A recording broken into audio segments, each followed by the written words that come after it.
Sinusundan pa rin ni Enzo ang sasakyan ni Becca.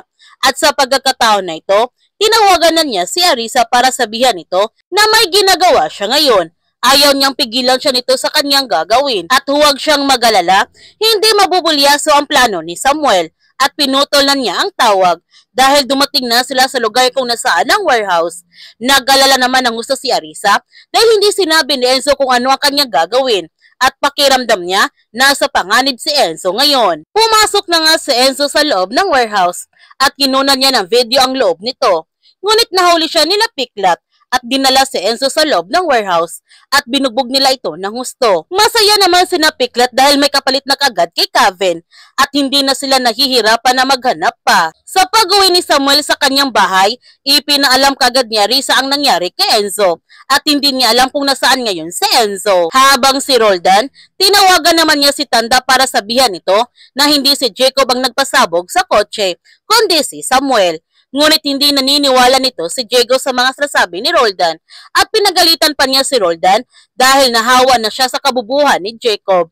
Sinabihan niya si Roldan na hinahanting na sila ngayon ni Samuel.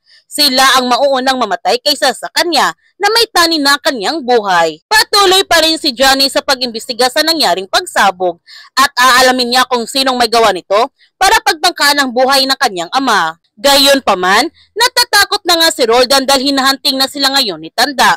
Kaya sa pagkakataon na ito nagsisisi na siya nung mas pinili niya si Jacob kaysa sa kanyang anak na magbabagong buhay na silang dalawang mag-ama. Nagalit naman si Jacob sa kanyang kuya Roldan na hindi siya sinama sa kanyang pag-alis sa Bakunawa at sinabihan niya ito na siya isang makasariling tao. Pakiramdam niya na hindi kapatid ang turing sa kanyang kuya Roldan kundi isang tauhan.